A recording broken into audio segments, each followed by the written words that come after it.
우리 고백하겠습니다. 하나님은 살아계십니다. 아멘.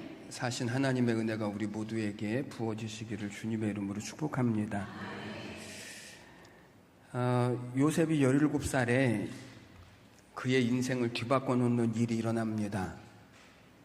지금까지는 아버지의 사랑을 독차지하고 그리고 채색 옷을 입고 그리고 그렇게 행복하게 살았었는데 그의 인생이 하루아침에 바뀌는 일을 경험하죠.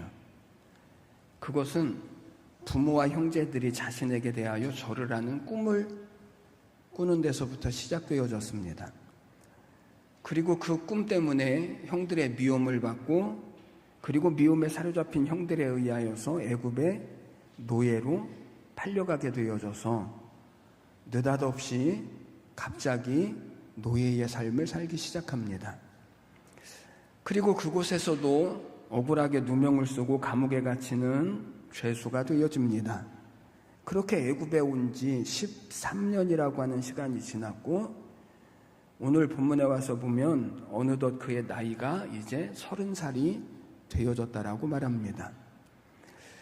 그리고 드디어 하나님의 때가 되어졌습니다. 오랜 시간이 지나고 요셉은 드디어 애굽의 총리가 되어집니다. 어떻게 죄수였던 요셉이 이 총리라고 하는 이 높은 자리에까지 올라갈 수 있었을까? 그 과정에서 성경은 우리에게 무엇을 보기를 원하실까? 오늘 이 말씀을 통해서 우리가 이 하나님의 뜻을 생각해 보려고 합니다. 술 맡은 관원장이 복직이 되어진 지 만 2년이라고 하는 시간이 지났습니다. 그리고 바로 이때 요셉의 인생을 또 한 번 완전히 바꿔놓는 일이 벌어집니다. 이 일도 역시 무엇으로부터 시작되어지냐면 꿈으로부터 시작되어지는데 이번에는 애굽의 왕이었던 바로가 꿈을 꾸는 것입니다. 바로가 내용은 다르지만 비슷한 두 개의 꿈을 꿉니다. 그리고 날이 밝은 후에 바로는 애굽의 모든 점술가들과 지혜 있는 자들을 불러서 자기의 꿈을 이야기하지만 그 꿈을 해석하는 사람이 없는 것입니다. 그때 술 맡은 관원장이 누구를 생각을 하냐면 2년 전에 감옥에 있을 때 자기의 꿈을 해석해 주었던 이 요셉이라고 하는 청년을 생각하는 것입니다. 그 2년 동안 잊어버리고 지냈다가 이제 비로소 생각이 난 것입니다. 그래서 요셉을 왕에게 추천하고 비로소 요셉이 이제 바로 앞에 서게 되어지는 것입니다. 여러분, 요셉의 생애에서 이 모든 일들이 진행되어지는 과정을 우리가 멀리서 바라보면 정말 신기할 정도로 한편의 드라마와 같이 요셉의 인생이 그렇게 만들어져 가는 것을 우리는 봅니다. 요셉이 꾸었던 꿈으로 시작되어지는 이야기, 요셉이 꿈으로 인하여서 뜻밖의 미움과 어려움을 당하게 되어지고 인생의 가장 밑바닥으로 내려갔고 그 밑바닥에서도 또 꿈을 만나게 되어지고 또 한 번의 꿈이 기회가 되어져서 결국은 요셉의 인생을 역전시키는 그런 일들을 이루어 가는 것입니다. 그리고 더 나아가서 이 꿈이 자기 한 사람의 인생뿐만 아니라 수많은 사람들을 살리는 그런 놀라운 역사가 되어지고 축복이 되어집니다. 여러분, 이 모든 일들을 누가 행하시는 것입니까? 하나님께서 행하시는 것입니다. 하나님이 계획하셨고 하나님이 연출하시고 하나님이 이루어 가시는 것입니다. 오늘 본문에 나온 요셉이 보냈던 만 2년이라고 하는 시간이 어땠을까요? 여러분, 2년이라고 하는 시간이 짧으면 짧고 또 길면 긴 시간이지만 자신이 감옥에서 풀려나지 않을까 하는 기대감으로 보냈던 이 2년이라고 하는 시간은 아마 다른 사람이 보냈던 2년이라고 하는 시간보다 훨씬 더 길게 느껴졌을 것입니다. 요셉이 술 맡은 관원장에게 부탁을 하고 애원을 합니다. 40장 14절 15절 말씀을 보면 당신이 잘 되거든 나를 생각하고 내게 은혜를 베풀어서 내 사정을 바로에게 아뢰어 이 집에서 나를 건져주소서. 나는 잘못한 것이 없나이다. 여러분, 요셉의 예견대로 술 맡은 관원장이 감옥에서 나가게 되어질 때 아마 요셉의 가슴은 설레었을 것입니다. 이제 며칠이면 나도 이 감옥에서 나갈 수 있게 될 것이라고, 그리고 꿈에 그리던 고향으로 돌아가게 될 것이라고, 내 아버지가 여전히 살아계시고 내 동생 베냐민은 얼마나 많이 컸을지 13년이라고 하는 시간이 지났으니까 이런 생각으로 아마 뜬 눈으로 밤을 새웠을지도 모르고 하루 종일 이 일이 손에 안 잡혔을지도 모릅니다. 그런데 이제나 저제나 하던 그런 소식은 들리지 않고 하루가 지나고 일주일이 지나고 한 달이 지나고 계절이 지나고 1년이 2번이나 지나도록 아무런 소식이 없는 것입니다.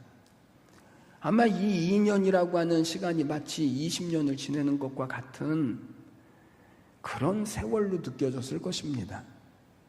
요셉이 어땠을까요? 사랑받는 아들이었는데 노예가 되어주고 이제는 죄수가 되어줘서 더 이상 내려갈 곳조차도 없는 그런 벼랑 끝에 선 요셉이 왜 나를 이 감옥에서 내보내주지 않는 것일까? 이 질문과 그리고 이런 마음이 얼마나 많이 들었을까요? 그러면 여러분, 하나님은 왜 요셉으로 하여금 이런 고난을 당하게 하시고 그리고 또 2년이라고 하는 시간을 더 요셉으로 하여금 기다리게 하셨을까?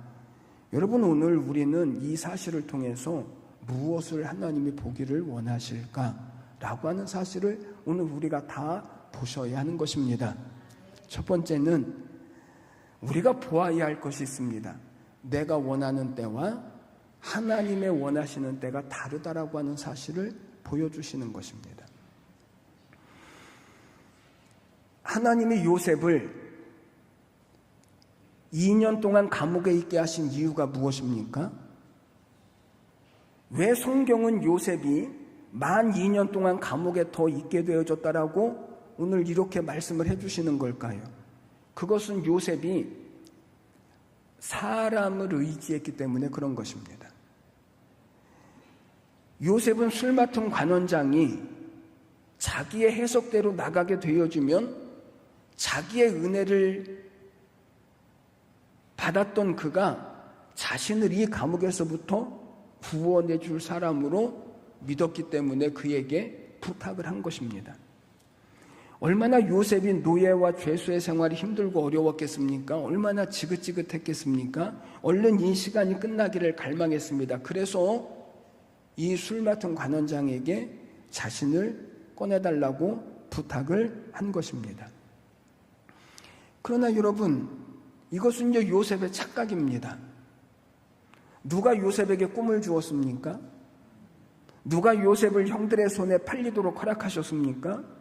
누가 요셉을 감옥으로 보내어서 고생하게 하셨습니까? 하나님이십니다. 사람은 단지 도구에 불과합니다. 그러면 누가 요셉을 노예와 죄수의 자리에서 구원해 주실 수 있습니까? 누가 요셉으로 하여금 사람이 추앙하는 위대한 하나님의 사람이 되게 할 수 있습니까? 역시 하나님이십니다. 하나님 외에 그 누구도 요셉을 구원할 수 없고 요셉을 축복할 수 없습니다. 그런데 요셉은 너무나 힘들고 어려워서 그 하나님이 아니라 사람을 의지했던 것입니다. 여러분, 지금 요셉의 이야기를 하려고 하는 것이 아닙니다. 오늘 우리들의 이야기를 말씀하려고 하는 것입니다. 누가 여러분에게 소원을 주셨습니까? 누가 여러분을 지금 그 자리에 있게 하셨습니까? 하나님이십니다. 그러면 누가 여러분의 소원을 이루어 주실 수 있습니까? 누가 여러분을 그 자리에서 회복시키실 수 있습니까? 하나님이십니다. 우리가 어려울 때 도움이 될 것이라고 생각해서 사람을 의지하고 사람을 찾아가기도 하지만 사람을 의지하고 사람을 찾아가는 것이 그것이 언제나 실망이고 그리고 낙심을 만들어냅니다. 요셉이 술 맡은 관원장을 의지했던 결과가 무엇입니까? 만 2년 동안 절망과 한숨의 삶을 사는 것입니다. 차라리 술 맡은 관원장에게 부탁하지 않았다면 요셉은 하나님을 더 바라보았을 텐데, 술 맡은 관원장을 바라보지 않았다면 요셉은 더 하나님의 도우심을 구했을 텐데, 그러므로 여러분, 오늘 우리가 해야 할 일이 있습니다. 오늘 우리의 인생의 문제 앞에서, 우리 인생의 고난 앞에서 사람이 아니라 하나님을 의지하고 하나님을 바라보는 믿음을 가지십시오. 성경을 보니까 사람들이 하나님의 축복을 받지 못하게 했던 함정들이 있더라고요. 대략적으로 7가지인데 첫 번째는 포기하는 것입니다.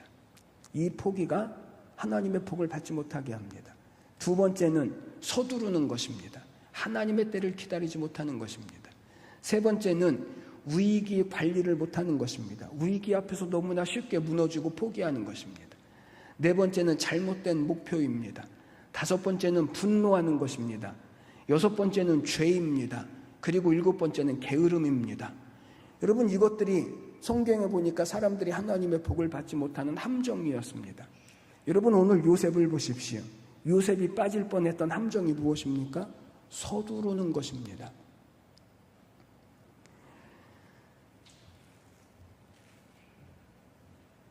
어떤 성질 급한 사람이 국수집에 들어가서 국수를 시켰습니다. 그리고 주인에게 소리를 지릅니다. 빨리 가져오라고, 빨리 먹어야 된다고, 빨리 가져오라고, 빨리 가야 된다고 자꾸만 소리를 지르고 재촉을 하는 것입니다. 주인이 국수를 갖다 주면서 옆에 서서 그 사람에게 이렇게 말합니다. 빨리 먹으라고, 그릇 씻어야 된다고.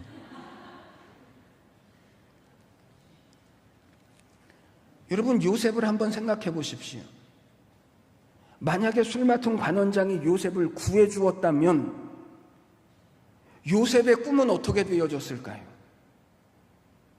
그는 노예와 죄수의 신분을 벗어날 수 있을지는 몰라도, 자유인이 되어졌을지는 몰라도 하나님의 꿈은 어떻게 됐을까요?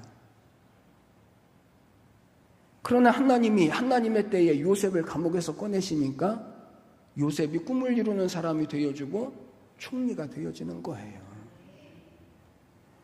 여러분, 사람을 통해서 조금 높아지는 것을 기대하지 말고 하나님을 통해서 크게 높이시는 것을 기대하십시오. 시작.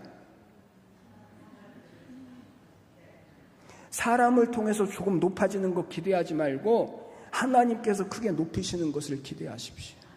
서두르지 말고 하나님의 때가 있으니, 그날에 오기까지 우리가 해야 할 일은 사람을 의지하는 것이 아니라 우리의 믿음을 굳게 하고 하나님이 쓰실 만한 그릇으로 준비되어지는 것입니다. 그때가 하나님의 때인 거예요. 그러므로 여러분, 오직 주님만 바라보십시오.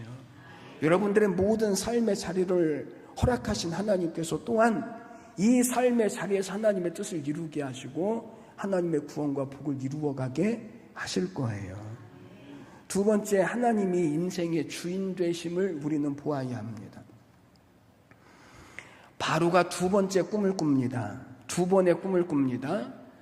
살찐 암소가 풀을 먹다가 뒤에 온 마른 암소 7에게 먹히는 것입니다. 두 번째 꿈은 첫 번째 꿈과 내용이나 구조가 비슷한데 아주 충실한 7 이삭이 나오는데 뒤에 나온 마른 7 이삭에게 먹히는 것입니다. 그리고 8절 말씀을 보니까 뭐라고 말씀하냐면, 아침에 그의 마음이 번민하였다, 이렇게 말합니다. 여러분, 여기 번민하다라고 하는 말은 성경에 5번밖에 쓰이지 않은 아주 드문 단어입니다. 도대체 번민했다라고 하는 것이 어느 정도일까? 예를 들면 마태복음 26장에 예수님께서 십자가를 치시기 전날 밤에 제자들을 데리고 기도하시기 위하여서 겟세마네 동산으로 올라가십니다. 그리고 제자들에게 말씀하시죠. 내가 매우 번민하여 죽게 되었으니 너희는 여기 머물러 깨어서 기도해라. 그렇게 말씀하시고 예수님은 조금 더 올라가셔서 기도를 하시기 시작하십니다. 옛날 성경에는 예수님께서 번민하여 라고 기록되어져 있었는데 지금 새번역 성경에는 고민하여 라고 하는 단어로 바뀌었습니다. 여러분, 여기 번민했다라고 하는 말은 견디기 어려운, 마음을 조절할 수 없는, 예수님이 말씀하신 것처럼 죽을 것 같은 그런 상태를 의미합니다. 그러니까 예수님이 내가 번민하다, 이 말은 예수님이 말씀하신 것처럼 내가 죽을 것 같다, 이 말이죠. 예수님이 이 마음을 가지시고 기도하실 때 땀방울이 핏방울이 되어져서 땅에 떨어질 정도의 그 마음, 그것이 바로 번민하다입니다. 바로가 꿈을 꾸고 그의 마음이 번민했다라는 것을 주목해 보십시오. 여러분, 바로가 이 꿈을 꾸고 왜 이렇게 마음이 번민했을까요? 그 이유는 바로는 이 꿈이 무슨 의미가 있다라고 믿었기 때문에 그 마음이 번민했고, 그래서 모든 술객들과 박사들을 궁으로 불려들여서 그 꿈을 해석해달라고 하는 것입니다. 그런데 문제는 아무도 바로의 꿈을 해석해 줄 수 없다는 것입니다. 여러분, 여기 나오는 술객과 박사들이라고 하는 이 사람들은 당대의 학문과 사상에 능통한 사람이고, 하늘의 별과 우주를 연구하는 자연과학자들이고, 그리고 꿈을 해몽하는 능력이 있었고, 신의 뜻을 풀이하는 예언자와 같은 사람들이고, 출애굽할 때에는 모세와 같이 마법을 부렸던 사람들이 바로 이 사람들 아닙니까? 그런데 그들이 왕의 꿈을 듣고도 그것을 해석하지 못하는 거예요. 여러분, 생각해 보십시오. 꿈이라고 하는 것이 적당히 짐작하고 적당히 해석할 수 있는 것 아닙니까? 왕에게 참 좋은 꿈이라고, 기가 막힌 꿈이라고, 살찌남소가 올라오고 충실한 이삭이 올라왔다라고 하는 것은 폐하의 성은을 입어서 온 국민이 태평성대를 누린다라고 하는 뜻이고, 삐쩍 마른 암소도 살찐 것으로 먹고 삐쩍 마른 곡식도 배부르게 먹었다라고 하는 것은 폐하의 성은이 만극하다라고 이야기해도 괜찮습니다. 그런데 하나님이 이 사람들의 생각을 막아버리시고, 이 사람들의 입을 봉해버리시고, 그 사람들로 하여금 적당하게 그 꿈을 해석하고 해몽하지도 못하게 하시는 거예요. 여러분, 무엇을 말하는 걸까요? 그동안은 바로가 세상을 다스린다라고 생각을 했는데, 바로의 말 한마디에 산천초목이 다 떨고, 사람 목숨을 파리 목숨 봐도 못하게 죽일 수도 있고, 바로의 말 한마디로 술 맡은 관원장은 살고 떡 굽는 관원장은 죽었습니다. 그런데 아무도 하나님께서 바로에게 주신 꿈을 생각하지도 못하게 하시고 이야기하지도 못하도록 하나님께서 붙들고 계신다는 거예요. 세상을 다스리는 것이 바로가 아니라 하나님이시다. 우리 인생의 주인이 사람이 아니라 하나님이시다. 그래서 꿈을 해석해달라고 하는 바로가 요청을 합니다. 15절 말씀을 보니까 들은즉 너는 꿈을 들으면 능히 푼다 하더라. 무슨 말이죠? 너는 꿈을 잘 해석한다더라, 이 말 아닙니까? 여러분, 이런 상황에서 요셉이 어떻게 대답을 해야 할까요? 아마 17살 때의 요셉이라면 자신을 더 돋보이게 이야기를 했을 겁니다.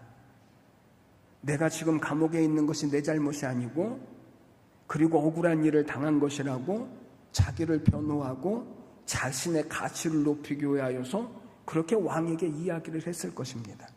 이 꿈은 진짜 해석하기 어려운 일인데, 아무나 해석할 수 있는 일이 아닌데 나 정도 되니까 해석하는 것이라고, 특별히 왕이니까 제가 해석해드리는 것이라고, 그리고 아마 이렇게 자신을 드러내면서 이야기를 했을 겁니다. 그런데 요셉이 뭐라고 말하죠?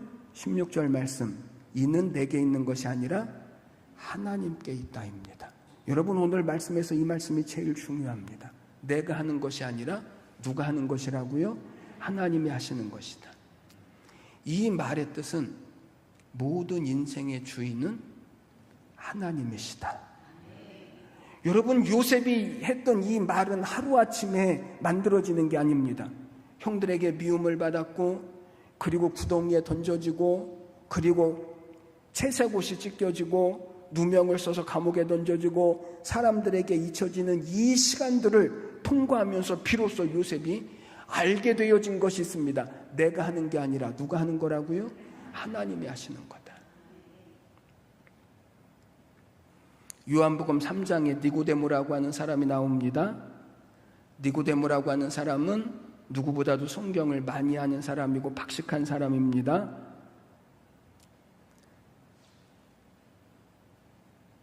그런데 니고데모가 예수님의 말씀, 사람이 거듭나야 한다라고 하는 말씀을 이해를 한다고요? 못한다고요? 못합니다. 그리고 뭐라고 말하죠? 아니, 사람이 어떻게 어머니의 뱃속에 들어가서 다시 나올 수 있습니까? 어떻게 사람이 거듭날 수 있습니까? 라고 말하는 거예요. 알지 못하는 거예요. 여러분, 세상의 모든 것들을 알고 세상의 모든 것들을 가져도 하나님을 알지 못하면 내게 아무런 유익이 없습니다. 내 영혼이 지옥에 가는 것도 모르고 세상의 지식을 알고 세상의 모든 것들을 다 가져도 그것이 나에게 아무런 유익이 되어지지 못합니다. 마치 이런 것과 같습니다. 어느 선비가 배를 타고 강을 건너가게 되어질 때 선비가 사공을 보고 묻습니다. 자네는 공자를 아는가? 그랬더니 사공이 대답합니다. 모른다고. 그랬더니 선비가 또 묻습니다. 자네는 우주의 이치를 아는가? 사공이 대답합니다. 모른다고. 선비가 그 말을 듣고 이렇게 이야기합니다. 자네는 인생을 헛사는구만. 그런데 그때 갑자기 배가 흔들리면서 선비가 물에 빠졌습니다. 사공도 물에 빠졌습니다. 물에 빠진 선비는 헤엄을 칠 줄을 모릅니다. 살려달라고 소리치는 선비를 향해서 사공이 묻습니다. 선비님은 수영을 할 줄 아십니까? 그러니까 모른다라고 대답을 합니다. 그러자 사공이 이렇게 말합니다.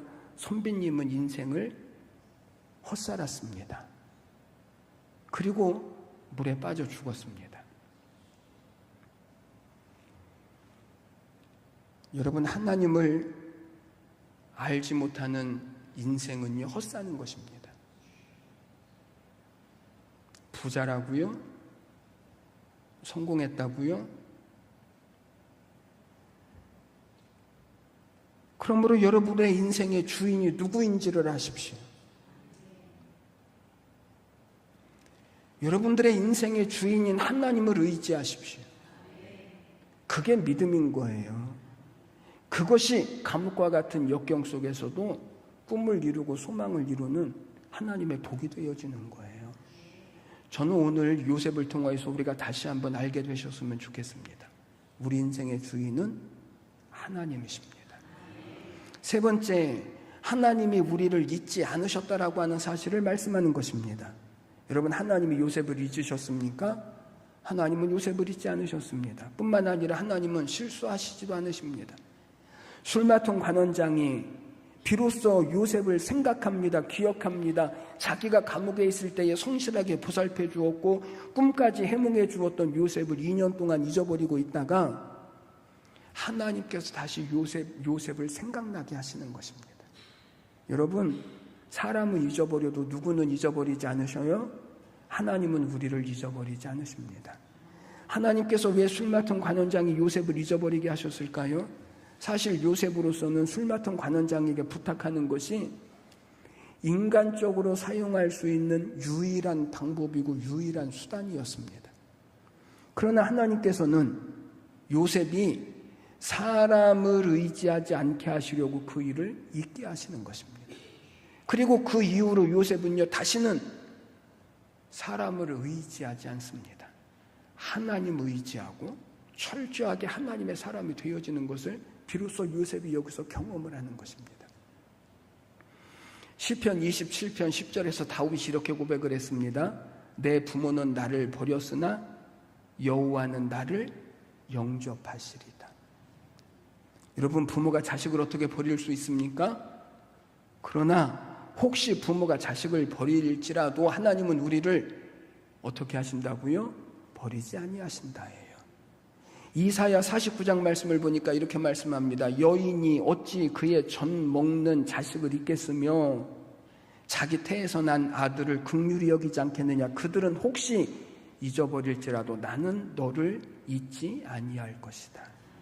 여러분, 남자가 무서울까요? 여자가 무서울까요? 대답 좀 해주세요. 남자가 무서울까요? 여자가 무서울까요? 여자가 무섭습니다. 저는 누구를 통해서 이것을 알았을까요? 성경을 통해서 알았습니다.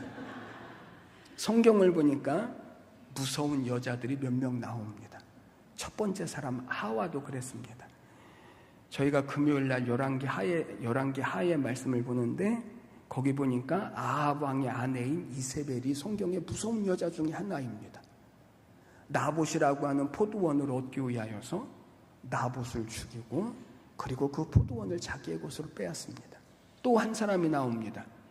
엊그저께 보았던 이세벨의 딸 아달랴라고 하는 사람은 자기가 왕이 되기 위하여서 자기 손주들을 다 죽여버립니다. 여러분, 그런데 성경은 여자 중에서 누가 가장 무서운 사람이라고 말하면 젖 먹이는 여자들이 무섭다라고 말합니다. 엄마가 되면 무서운 것이 없어집니다. 아기가 배고프다고 부채면 사람들에게서 돌아앉아서 모유 수유를 합니다. 아기를 위해서라면 엄마는요 불 속이라도 뛰어들어갑니다. 그런데 어찌 젖 먹이는 엄마가 아이를 잊을 수 있을까? 그럴 수 없다입니다. 그런데 혹시 그럴지라도 하나님은 당신의 백성들, 당신의 자녀들을 절대로 잊어버리는 적이 없다입니다. 하나님은 요셉을 잊지 않으시고 요셉을 감옥의 죄수 생활에서부터 건져내십니다. 만 2년이라고 하는 어떻게 보면 짧지만 견디기 어려운 이 시간을 지내게 하신 하나님은 끝내 요셉으로 하여금 존귀한 자로 부르시고 세우시는 것입니다. 하나님은 하나님의 때에 하나님의 방법으로 일하시지 하나님이 우리가 생각하는 때에 우리가 생각한 방법으로 일하시지 않으십니다. 들풀도 먹이시고 입히시는 하나님이 공중의 새들도 먹이시고 입히시는 하나님이 우리를 잊으신다고요? 그렇지 않다입니다. 오늘 이 사실을 요셉을 통해서 우리에게 보여주시는 것입니다. 그러므로 여러분, 요셉이 감옥에 갇힌 것처럼 지금 역경의 때를 혹시 지나고 있습니까? 혹시 하나님께서 나를 잊어버리셨나 의심하는 그런 때를 지금 지나고 계십니까? 그러나 하나님이 우리를 잊어버리셔서가 아닙니다. 하나님이 결단코 실수하셔서도 아니고 하나님이 결코 능력이 없으셔서도 아닙니다. 세상의 모든 사람들이 나를 버려도 세상의 모든 사람들이 나를 욕해도 하나님은 나를 절대로 버리시지 않으십니다.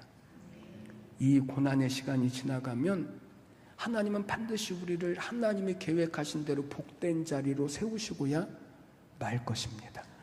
이 사실이 요셉의 이야기요.